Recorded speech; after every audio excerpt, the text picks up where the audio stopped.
Side खबरों के लिए सब्सक्राइब करें फ्लेम मीडिया और उसके बाद बेल आइकन को प्रेस करें ताकि सबसे पहले आपको मिले एक्सक्लूसिव खबरें।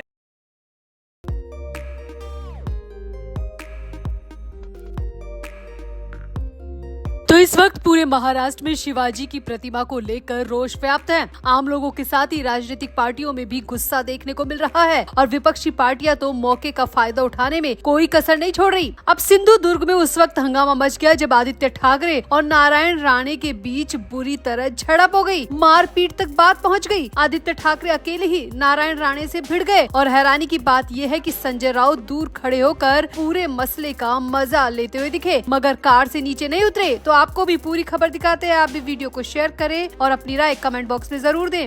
महाराष्ट्र के सिंधुदुर्ग में राजकोट किले में 2 दिन पहले गिरी छत्रपति शिवाजी की प्रतिमा को लेकर राजनीतिक विवाद और भी तेज होते जा रहे हैं। शिवसेना यूबीटी नेता आदित्य ठाकरे और भाजपा सांसद नारायण राणे अपने अपने समर्थकों के साथ एक ही समय पर राजकोट के किले में पहुंचे, जहां पर शिवाजी की प्रतिमा गिरी थी। वहीं पर आदित्य ठाकरे और नारायण राणे एक साथ पहुंच गए और यहां दोनों के समर्थक आपस में बुरी तरह भिड़ गए, जिसके वीडियो सोशल मीडिया पर खूब वायरल हो रहे हैं और साफ देखा जा सकता है कि किस तरह आदित्य ठाकरे और नारायण राणे के बीच विवाद हो रहा है, जमकर बहस हो रही है। देखकर लग रहा है कि मामला मारपीट तक पहुंच गया। खबर है कि आदित्य ठाकरे किले में अपने समर्थकों के साथ चर्चा कर रहे थे। इसी दौरान नारायण राणे अपने बेटे नीलेश राणे और बीजेपी कार्यकर्ताओं के साथ राजकोट किले में पहुंच गए। यहां तैनात पुलिस अधिकारियों से उनकी बहस होने लगी। इसके बाद ठाकरे समर्थकों से राणे के समर्थक भिड़ गए और दोनों के बीच जमकर धक्का मुक्की हुई, जूतम पैजार हुई। मीडिया रिपोर्ट्स के मुताबिक बीजेपी कार्यकर्ताओं को देखते ही ठाकरे के समर्थक बुरी तरह भड़क गए। घटना के बाद खुद आदित्य ठाकरे ने कहा कि यहाँ जो हुआ वो दुर्भाग्यपूर्ण है। शिवाजी महाराज के किले पर राजनीति नहीं करनी चाहिए थी। पहले ही शिवाजी महाराज की प्रतिमा गिर चुकी है, जो कि पूरे महाराष्ट्र के लिए शर्म की बात है और इसके बाद इस तरह उसी जगह पर आकर राजनीति करना बेहद गलत है। अब मीडिया रिपोर्ट्स की माने तो हैरानी की बात ये है कि जब सब कुछ यहाँ पर चल रहा था, विवाद चल रहा था, धक्का मुक्की और मारपीट हो रही थी, उस वक्त खुद संजय राउत भी वहाँ पर मौजूद थे। लेकिन संजय राउत किले के अंदर नहीं आए, बल्कि किले के बाहर अपनी कार में से सब कुछ देख रहे थे। वहाँ मौजूद मीडिया की माने तो आदित्य ठाकरे अकेले ही नारायण राणे और उनके बेटे के साथ विवाद कर रहे थे, बहस कर रहे थे। लेकिन संजय राउत ने कार से उतरकर विवाद को सुलझाने की या समझाइश की कोई कोशिश नहीं की, बल्कि वो कार में से बैठे बैठे सब कुछ देख रहे थे, जिसे देखकर वहाँ पर मौजूद ठाकरे के समर्थकों को भी बेहद हैरानी हुई। यहाँ आपको बता दें, शिवाजी महाराज की प्रतिमा 26 अगस्त को दोपहर 1 बजे गिरी थी। प्रधानमंत्री नरेंद्र मोदी ने 4 दिसंबर 2023 को नेवी डे के मौके पर इसका उद्घाटन किया था। पुलिस ने मामले में कॉन्ट्रैक्टर जयदीप आप्टे और कंसल्टेंट चेतन पाटिल के खिलाफ एफआईआर दर्ज कर ली है। इंडियन नेवी ने कहा था कि घटना की जाँच के आदेश दिए गए हैं। प्रतिमा गिरने के कारण का पता जल्द ही चलेगा। मूर्ति की मरम्मत और फिर से स्थापना के लिए एक टीम भी बना दी गई है। वहीं मुख्यमंत्री एकनाथ शिंदे ने भी कहा कि 45 किलोमीटर प्रति घंटे की रफ्तार से हवा चल रही थी, जिससे प्रतिमा गिर गई। नेवी ने शिवाजी महाराज की 35 फीट ऊंची प्रतिमा बनाई थी, लेकिन तेज हवा की वजह से उसका गिरना बताया जा रहा है। हालांकि नेवी की तरफ से बयान आया है कि वो फिर से शिवाजी महाराज की प्रतिमा बनाएंगे, लेकिन फिर भी पूरे महाराष्ट्र में शिवाजी महाराज की प्रतिमा गिरने से रोष व्याप्त है। आम लोगों में भी रोष है और राजनीतिक पार्टियों में भी बेहद गुस्सा है। लेकिन इस तरह उसी जगह पर आकर राजनीति करना, आपस में विवाद, बहस, धक्का मुक्की करना, ये बिल्कुल भी शोभा नहीं देता। तो आपका आदित्य ठाकरे और नारायण राणे की इस लड़ाई पर, इस बहस पर क्या कहना है? क्या शिवाजी महाराज की प्रतिमा गिरने के बाद इस तरह उसी जगह पर आकर लड़ना इन पार्टियों को शोभा देता है? आप भी अपनी राय कमेंट बॉक्स में जरूर दें और वीडियो को भी शेयर करें।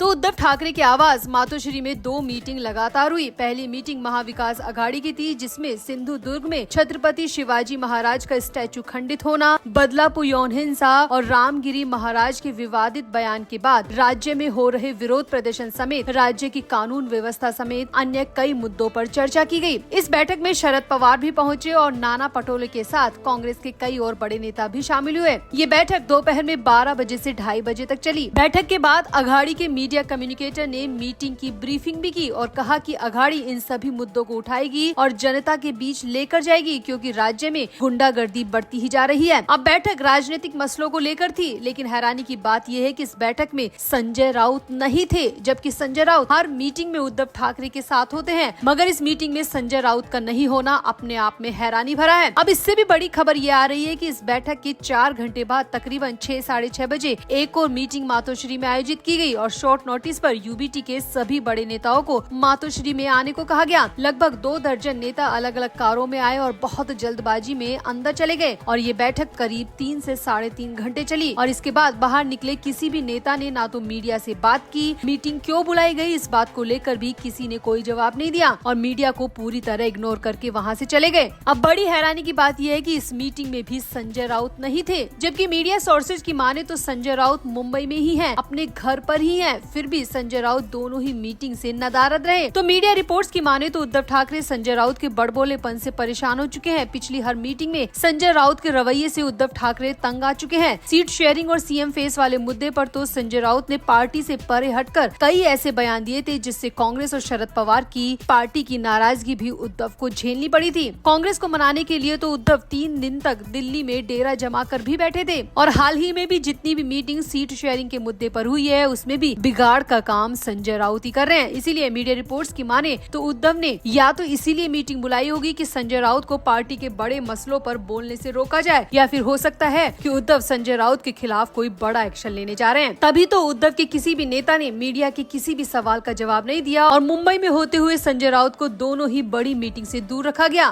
तो आपका इस पूरे मामले पर क्या कहना है? आखिर उद्धव ठाकरे की पार्टी में क्या कुछ बड़ा होने वाला है? क्या संजय राउत को लेकर उद्धव ठाकरे बड़ा फैसला लेने वाले हैं? आप भी अपनी राय कमेंट बॉक्स में जरूर दें और वीडियो को भी शेयर करें।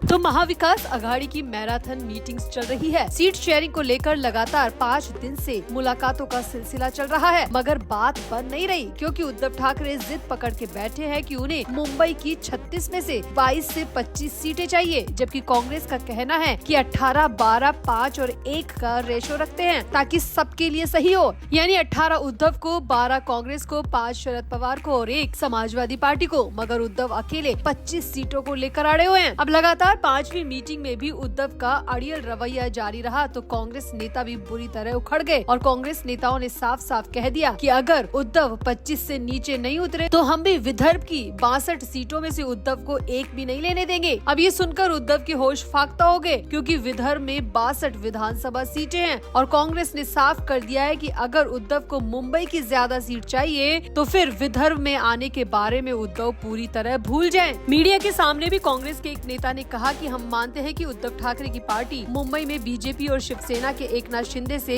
मुकाबला करने के लिए सबसे उपयुक्त है। हम अपनी मौजूदा सीटों और अपने गढ़ों को बरकरार रख रहे हैं। उन्होंने कहा कि कांग्रेस और एनसीपी और एसपी ने मुंबई पर शिवसेना यूबीटी के दावों को स्वीकार कर लिया है, लेकिन कांग्रेस भी विदर्भ क्षेत्र में बड़ा हिस्सा अपने पास रखेगी जहां पर 62 विधानसभा सीटें हैं। वहीं एनसीपी और सपा पश्चिमी महाराष्ट्र में मजबूत है और वो वहां पर ज्यादा से ज्यादा सीटें पाने की कोशिश कर रही है। यानी कि साफ है कि अगर उद्धव मुंबई की जिद नहीं छोड़ेंगे तो विदर्भ और वेस्ट महाराष्ट्र से हाथ धोना पड़ेगा। अब कांग्रेस के इस बयान के बाद तो उद्धव ठाकरे की बोलती बंद हो गई और उद्धव पानी से भी पतले हो गए और मुंबई की सीटों में सही विभाजन की बातों को मान गए। सूत्रों के अनुसार कांग्रेस की फटकार के बाद उद्धव लाइन पर आ गए। इसके बाद एमवीए नेताओं ने मुंबई की 36 सीटों के लिए सीट बंटवारे की बात को लगभग फाइनल कर दिया है, जिसमें यूबीटी को बड़ा हिस्सा मिल रहा है, मगर उद्धव की जिद भी टूटती हुई साफ दिख रही है। खबरों की माने तो कांग्रेस के प्लान के हिसाब से अब उद्धव को 18 सीटें मिलेंगी, तो वहीं दूसरी तरफ कांग्रेस के खाते में 12, शरद पवार की अगुवाई वाली एनसीपी को 2 और समाजवादी पार्टी को 1 सीट मिलने की संभावना है और यही बात कांग्रेस शुरू से कह रही थी। वहीं कांग्रेस भी मलाड, वर्सोवा, मुंबादेवी, धारावी और बांद्रा पश्चिम सीटों के लिए ताल ठोक चुकी है। कांग्रेस इन सीटों के अलावा कोलाबा या मालाबार हिल की 2 सीटों में से 1 सीट चाहती है। इसके लिए उसकी यूबीटी से बात चल रही है। कांग्रेस पार्टी सायन, कोलीवाड़ा या वडाला की 2 सीटों में से भी 1 सीट चाहती है। अब देखना होगा कि सीट शेयरिंग को लेकर आखिरी फैसला क्या होता है, मगर उद्धव ठाकरे की जिद को कांग्रेस ने जिस अंदाज में तोड़ा उस पर आपका क्या कहना है? आप भी अपनी राय कमेंट बॉक्स में जरूर दें और वीडियो को भी शेयर करें।